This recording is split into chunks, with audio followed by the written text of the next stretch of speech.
السلام عليكم. اللهم صل وسلم على سيدنا محمد وعلى آله وصحبه أجمعين. اليوم إن شاء الله راح ندير لكم وصفة صيفية اقتصادية. راح نديروا الكسرة المحشية، راح نديروها بحشوة بزاف بنينة وفي نفس الوقت اقتصادية، بدون لحوم، بدون دجاج، بدون تونة، بدون جبن، يعني بحاجات بسيطة موجودة في كل بيت. راح نستعملوا السيقان تاع البصل الاخضر اللي معظم الناس يرميوها. كنت قلت لكم نهار وريت لكم التخزين تاع الخضار.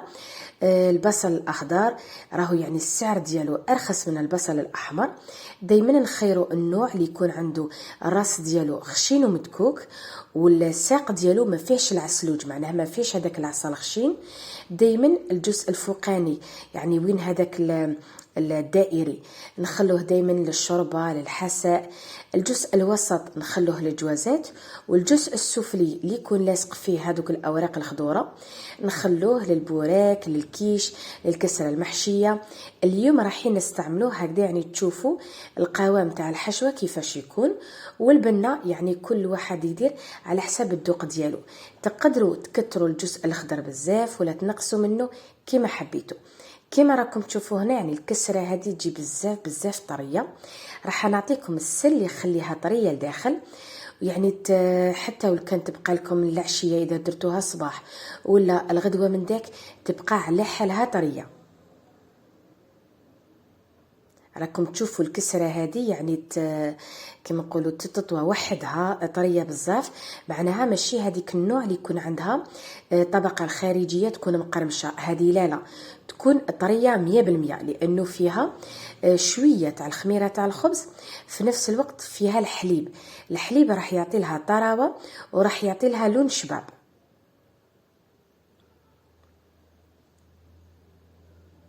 هنا راني نقسم فيها وهي سخونه، راكم تشوفوا يعني الطراوه ديالها راهي عامله قريب كيما المطلوع لكن رقيقه.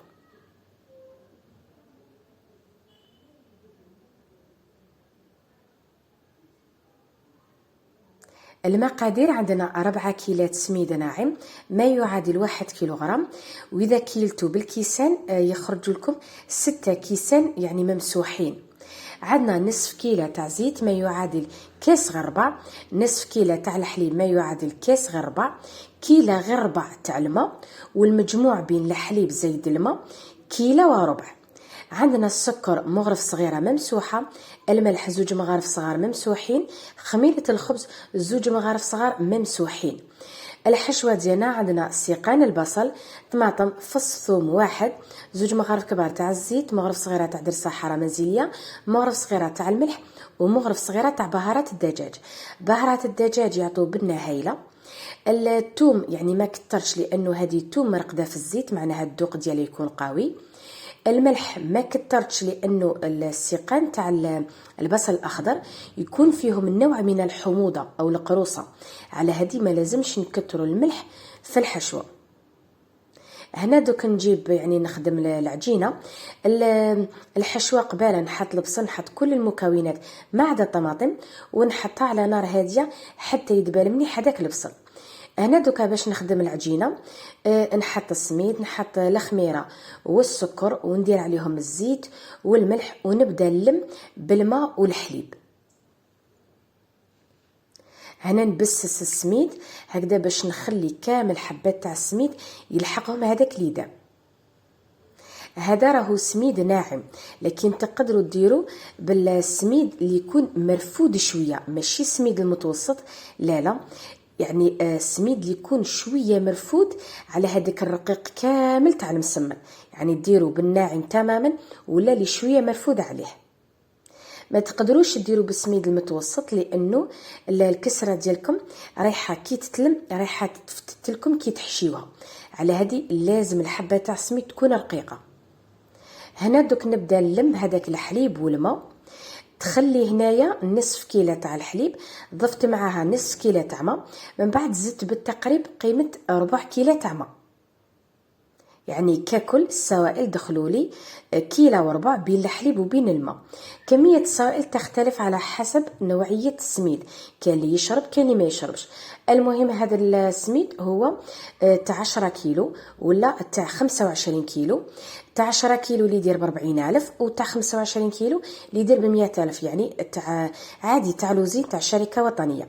هنا دوكا البصل بعد ما تقلى وبعد ما دبال نضيف عليه هذيك الطماطم ونعاود نرد القدرة فوق النار على نار هادية حتى يكمل يدبال منيح هذاك البصل. من بعد نطلع شويه للنار باش ينشفوا كامل السوائل. هنا انا استعملت الطماطم اللي كانت في المجمد يعني مرحيه. من الافضل تستعملوها يعني حب وتقطعوها شرائح هكذا باش تتخلصوا من كامل السوائل في الحشوه ديالكم. واذا ما عندكمش معليش تستعملوا هذه المرحيه. هنا دوك بعد ما غطيت العجينه ماشي باش تخمر لكن برك باش ما تكوليش هذيك القشره اليابسه من فوق. من بعد يعني نحي هذيك الحشوه ديالي بعد ما طابت نحطها في تبسي باش تبرد.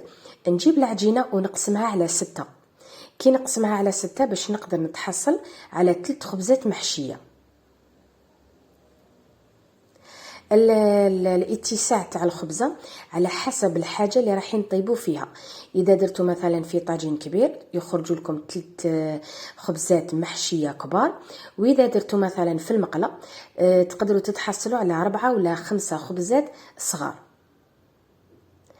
هذه الطريقه للمبتدئات، يعني درت لكم بال ورق الطبخ هدايا يعني باش نسهل عليكم كيفاش تفتحوا العجينه يعني تغطيوها من فوق وترفدوها للطاجين. يعني هذه اسهل طريقه، وتقدروا ديروها قباله يعني فوق البوطاجين من بعد يعني ترفدوها عادي. لازم هنا برك الحشوه تكون بارده، وكي تحطوها فوق العجينه ديالكم ما لازمش تلحقوها للطرف، لانه اذا لحقتوها للطرف ما راحش تتلاصق. معناها هذيك المرقه هذيك راح تخلي العجينه ما تلصقش في خوتها من تحت. هنا دوك يعني نضغطوا على كامل الجوانب هذوك باش نضمنوا باللي العجينه لصقت مليح. من بعد نعاودوا نعبزوا عليهم، ما لازمش يكونوا خشان على الجناب، لانه اذا كانوا خشان من بعد كي نحطوا الكسره ديالنا فوق الطاجين اي راح تطلع كي نقلبوها الجناب ديالها ما راحيش يتلاقاو مع الطاجين، معناها يبقاو بيوضه، معناها نيئين ماشي طيبين. بنفس الطريقه نكمل الخبزه الثانيه والثالثه. قلنا الحشوه تكون بارده هكذا باش نضمنوا العجينه ديالنا ما تتقطعش، وفي نفس الوقت ما راحش تخلي لي الخبزه يعني نيئه من بعد، لانه اذا كانت الحشوه لداخل سخونه راح تقطع العجينه، في نفس الوقت راح تطري هذاك الوجه. من بعد الطياب راح نلقاوها معجنه لداخل. كما راكم تشوفوا هنا تاني كي نبدا يعني ندير هذاك الجزء العلوي نخلي فراغ على الجنب باش نخرج كامل الهواء. من بعد نكمل نغلق الخبزه ونعاود نفس الشيء نضغط على الجوانب كامل ونعاود نعبز عليهم باش نسطحهم.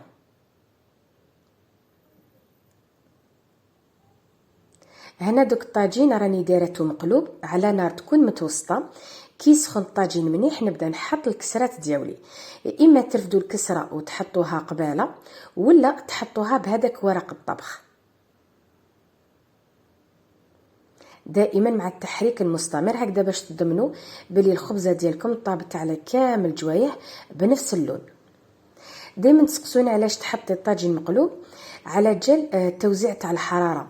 اذا كان الطاجين يعني حطيته عادي السخانه راح تلحق بالخفر الكسره اي راح تحرقها وتخليها لداخل خضره، لكن كي نقلبوا الطاجين الحراره راح تطول باش تلحق للطاجين فوقه، معناها راح نضمن كسره تكون طايبه بلون شباب من الداخل تاني طايبه في نفس الوقت تكون طريه، يعني تطيب لي 100% ونحافظ على الطراوه ديالها. دائما كي تنحوها من الطاجين حطوها قبال على غربال يكون مقلوب هكذا باش تضمنوا الهواء يجوز لها يعني من تحت ما تتشمخش وما تتعجنش. ان شاء الله الوصفه تاع اليوم تكون عجبتكم، ان شاء الله تجربوها. ما تنسونيش بالتفاعل الجيم والبارطاج وتعليق الشباب والمشاهده الكامله. تلاقاو ان شاء الله في الفيديو المقبل باذن الله، وبقوا على خير.